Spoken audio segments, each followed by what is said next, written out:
La actualidad no da mucha tregua a una consejería como la que acaba de ocupar Ramón Fernández Pacheco, abogado, especialista en urbanismo y, a pesar de su juventud, 39 años, con una amplia trayectoria política desarrollada sobre todo en el Ayuntamiento de Almería, ciudad de la que ha sido alcalde desde 2015 hasta que este verano el presidente Juanma Moreno lo llamó para ocuparse de la cartera ambiental de su ejecutivo.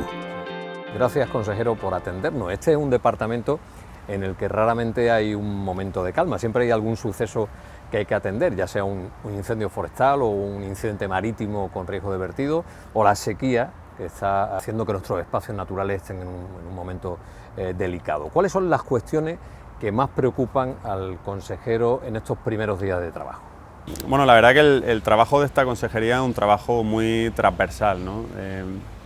El principal objetivo que tiene es la conservación del medio ambiente, evidentemente, con sus múltiples vertientes, y en estos tiempos que corren pues hay determinados temas que marcan la actualidad y que, más allá de la planificación a medio y largo plazo que tiene que tener la consejería, nos obligan a estar pendientes, ¿no? El suceso de la bahía de Algeciras sin duda ha sido pues un reto logístico también, ¿no? de preparación, de contención de un posible daño medioambiental a un entorno tan maravilloso, ¿no? Y del que depende además la vida de tantísimas personas como es la bahía de Algeciras. La sequía, el cambio climático en general y sus efectos más concretos, que son la sequía, los incendios forestales, la calidad del aire, en fin, de sobra conocidos por todos, obligan a que el gobierno andaluz, y en este caso la consejería, en colaboración con el resto de departamentos, pues trabajemos desde ya, sin perder ni un solo minuto, para intentar sentar las bases que nos permitan paliar esas consecuencias que sin duda ninguno deseamos. Hay dos cuestiones que inquietan a los ciudadanos. Sé que no son estrictamente competencia de esta consejería o que sus competencias son parciales, pero como le digo, inquietan a los ciudadanos, que son el agua y la energía, dos elementos que están ahora mismo de plena actualidad. ¿De qué manera contempla el consejero de Medio Ambiente la gestión de estos elementos en la comunidad andaluza? Es decir, ¿cómo podemos gestionar el agua y la energía, que son dos elementos escasos y muy valiosos? No debemos enfrentar territorios por motivos de agua, no debemos enfrentar sensibilidades políticas por motivos de agua, sino que tenemos que ser capaces de abstraernos un poco del localismo y trabajar en una planificación que nos permita llegar a grandes acuerdos, ¿no? ¿Cómo se soluciona el problema del agua? Pues de momento no podemos hacer que llueva, que es lo que todos querríamos, ¿no? Tenemos que optimizar los recursos con los que contamos. El agua no se fabrica, no se puede fabricar. Lo que sí se puede es no desperdiciar, es optimizar. Respecto a la energía, el Gobierno de Andalucía tiene un compromiso claro, ¿no? Y es apostar por la descarbonización y por las nuevas fuentes de energía renovables, ¿no? Andalucía tiene mucho que decir en ese sentido, ¿no? Por las horas de sol que tenemos, que es incuestionable, por la extensión de nuestro territorio, que es muy vasto y muy diverso, afortunadamente, ¿no? Por la cantidad de viento que tenemos en algunas zonas, por las oportunidades que el mar y el océano nos dan también en ese sentido. Hace falta llegar a un gran acuerdo, siempre preservando el medio ambiente, eso es fundamental. La implantación de fuentes de energía renovables nunca puede ir a costa de la conservación del medio ambiente, pero creo que sí se puede articular mecanismos para ganar en esa soberanía energética que todos queremos y que las circunstancias internacionales hoy en día demuestran que es más importante que nunca. ¿Cómo se puede buscar un equilibrio entre el desarrollo económico y la conservación de los recursos naturales? ¿Cómo resolver esa tensión entre esos dos elementos? No debemos plantearle a los andaluces esa dicotomía, hay que elegir entre la economía o la conservación del medio ambiente. Creo que ese es un discurso totalmente obsoleto y superado, ¿no? Se trata de cómo dar oportunidades a la sociedad, cómo crear puestos de trabajo, cómo garantizar la pertenencia o la permanencia, mejor dicho, de población en los núcleos rurales, conservando a su vez el medio ambiente, ¿no? Ese debe ser el reto. Probablemente la solución es más difícil, pero no estamos aquí para adoptar soluciones fáciles, ¿no? Sino para intentar exprimir todas las oportunidades que el medio nos dé. Creo que tenemos que tener claro en primer momento cuáles son los objetivos que queremos conseguir y luego las líneas rojas que no estamos dispuestos a traspasar, ¿no? Para nosotros la conservación de nuestro patrimonio natural es una línea roja inexcusable y lo es para todo el gobierno, no solo para el consejero de Medio Ambiente. Lo es para mí, que hoy en día ostento esta responsabilidad, pero sobre todo lo es para el presidente, y si lo es para el presidente no es para todos, ¿no?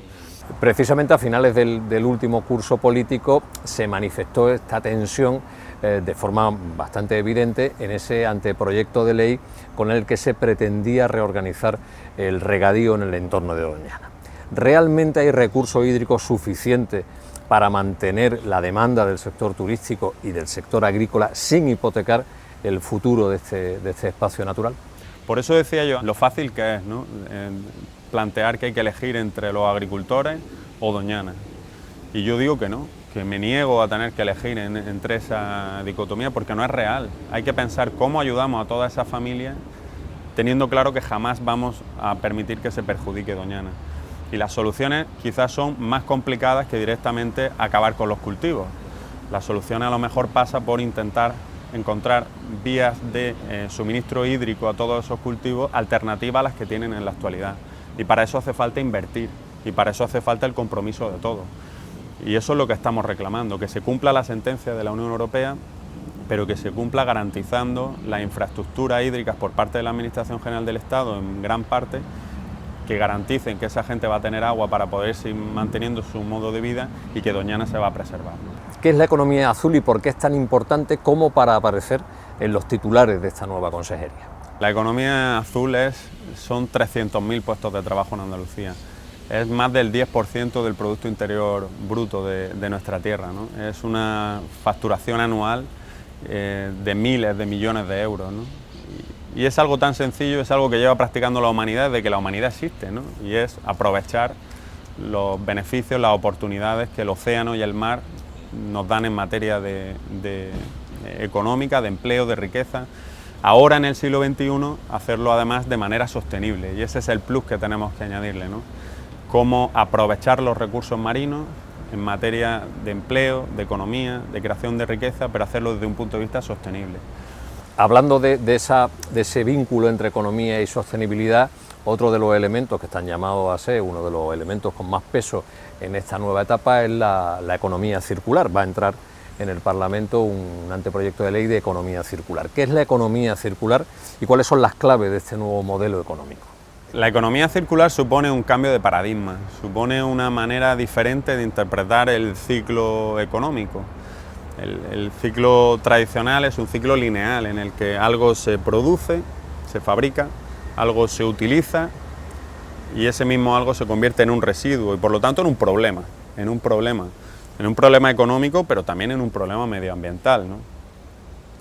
¿Cuál es el cambio de paradigma? Pues cambiar de ese modelo lineal a un modelo circular, en el que algo se fabrica, algo se utiliza y eso que antes era un residuo se convierte en una oportunidad para volver a introducirlo en el ciclo económico, de tal manera que cuidamos el medio ambiente, trabajamos contra los efectos del cambio climático y además generamos oportunidades. El residuo deja de ser un problema para convertirse en un activo económico que se puede utilizar. Andalucía, aparte de acompañar a las muchas empresas que ya trabajan en materia de economía circular en nuestro territorio, lo que tiene que hacer es crear un marco legislativo que incentive ese cambio de modelo, ¿no?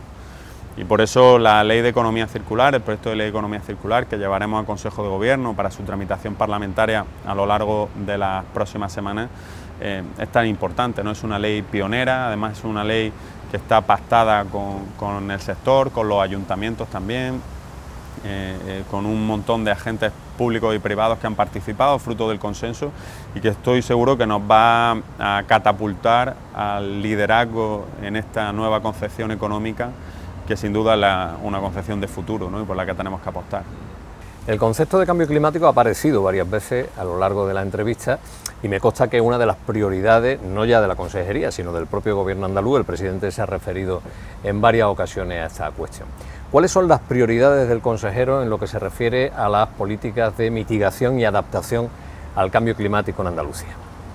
Es un problema, lo padecemos todos, cualquiera que se haya bañado en la playa este verano ha podido comprobar que el cambio climático está ahí, que le pregunten a los agricultores si hay o no hay. Y creo que todos debemos contribuir y el Gobierno de Andalucía, desde luego, tiene la firme determinación de hacerlo y de hacerlo de manera decidida, ¿no? Hace unos días, precisamente, llevé un informe al Consejo de Gobierno en el que se daba cuenta de las acciones que, en el marco del Plan Andaluz de Acción contra el Cambio Climático, la Junta de Andalucía había puesto en marcha, ¿no? En 2 años, más de 1.700 millones de las diferentes consejerías en acciones concretas que mitigan los efectos del cambio climático y que van, pues, desde la reforestación en montes que han sido objeto de incendios forestales, a medidas de eficiencia energética en los propios edificios de la Junta de Andalucía, en los colegios públicos, institutos, en hospitales, en universidades, en dependencias, acciones que tienen que ver también con pedagogía en materia de movilidad sostenible, por ejemplo, o apuestas por la diversificación energética hacia vías renovables, el carbono azul y carbono verde, del que tanto se habla ahora también. En fin, se trata de una materia muy transversal, ¿no?, en la que tenemos que no solo liderar desde la Junta de Andalucía y el conjunto de las administraciones públicas, sino sobre todo concienciar. Quizás este no sea el mejor momento para hacerle esta pregunta, pero ¿dónde desconecta el consejero de Medio Ambiente? ¿En qué espacio natural le gusta perderse? Tengo que tirar para casa, ¿no? No me queda otra, ¿no? Yo soy almeriense, soy de Almería y el término municipal de mi ciudad tiene la suerte y el orgullo de contar con parte del Parque Natural de Cabo de Gata-Níjar, ¿no?, que a mí me parece el paraíso en la tierra. El Parque Natural, reserva de la biosfera, con diferentes figuras de protección, ¿no?, y que tiene una reserva terrestre tan importante como la reserva marina, que es una auténtica maravilla. Si tuviera que perderme en algún lugar del mundo sería en Cabo de Gata. Muchas gracias, consejero, por atender las preguntas de Espacio Protegido. Muchísimas gracias a vosotros. Gracias.